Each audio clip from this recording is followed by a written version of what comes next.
ஓம் அஷனாய விவர்ஜிதாய வேதாந்த பாஸ்கராய நமஹ.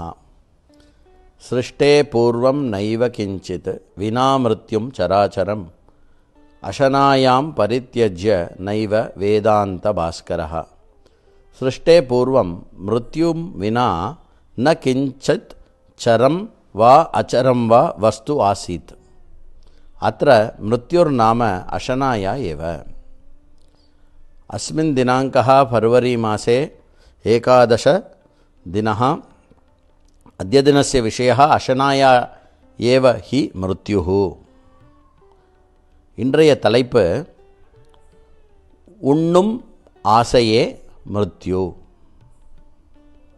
உண்ண வேண்டும் என்ற ஆசையே மிருத்யு என்று சிருஷ்டியினுடன் ஒப்பிட்டு மிருத்யுவினுடைய ஒரு ரூபத்தை இங்கு வர்ணிக்கும் வண்ணம் இன்றைய தலைப்பானது அமைந்திருக்கிறது. அதில் எடுத்துக்கொள்ளுகின்ற ஸ்ருதி வாக்கியமானது பிருஹதாரண்யக உபனிஷத்தினுடைய 1:2:1 நைவேஹ கிஞ்சனாக்ர ஆசீத் மிருத்யு நைவாதம் ஆவிருத்தம் ஆசீத்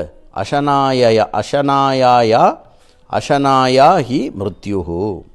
சிருஷ்டே பூர்வம் இஹ ந கிஞ்சித் ஆசீத்.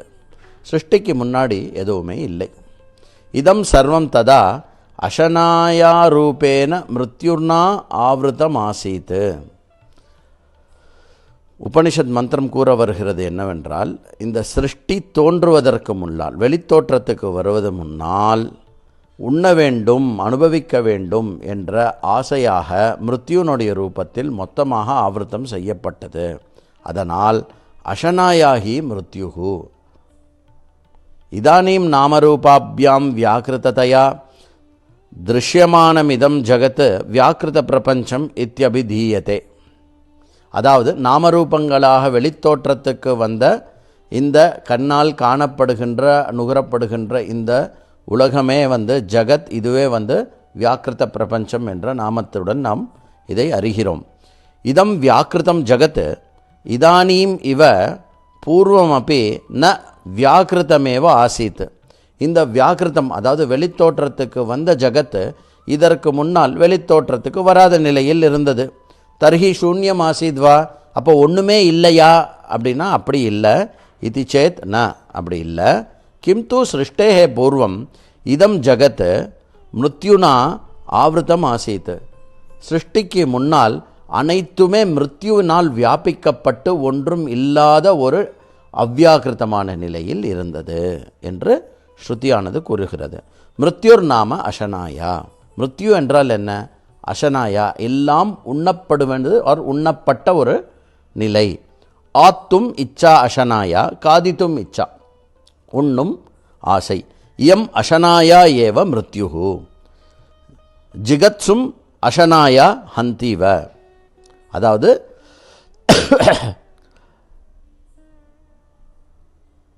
உண்ண வேண்டும் என்பதே அழிவு. தஸ்மாத் அஷனாயாம் ஹி மிருத்யும் வததி அயம் மந்திரஹா. அதனால் இந்த மந்திரம் இந்த உண்ண வேண்டும் என்ற அந்த ஒரு விஷயத்தையே மிருத்யு என்று கூறுகிறது. ஹிரண்ய கர்ப்பமேவ அதவா அவ்யாக்கிருதாத்மனா ஏவ அத்ர மிருத்யு சப்தேன அபிதததி மந்திரஹா. ஹிரண்ய கர்ப்பனேதான் ஆர் அவ்யாக்கிருத்தமாக இருக்கக்கூடிய இந்த பிரபஞ்ச ரூபத்தில் இருக்கக்கூடிய அந்த தத்துவமே தான் அங்கு மிருத்யுவாக திகழ்கிறது.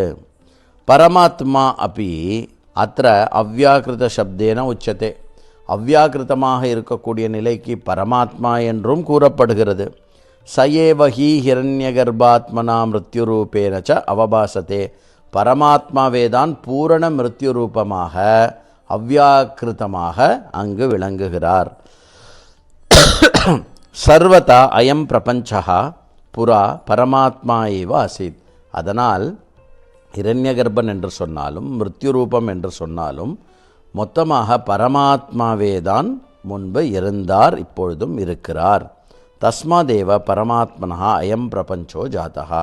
அதனாலே தான் பரமாத்மாவிலிருந்து இந்த மொத்த ஜகத்தும் தோன்றுகிறது. இன்றைய கருத்து அவ்யாக்கிருத்த ரூபம். ஒரு விஷயம் தோற்றத்துக்கு வருகிறது, அது மாற்றம் இல்லாமல் போகும்போது அது போய்விட்டது, மிருத்யு ஆகிவிட்டது என்று சொல்கிறோம்.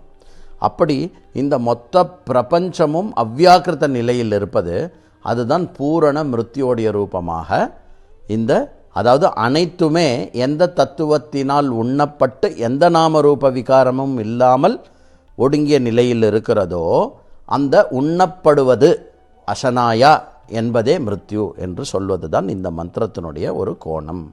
ஓம் வேதாந்த பாஸ்கராய நமஹா.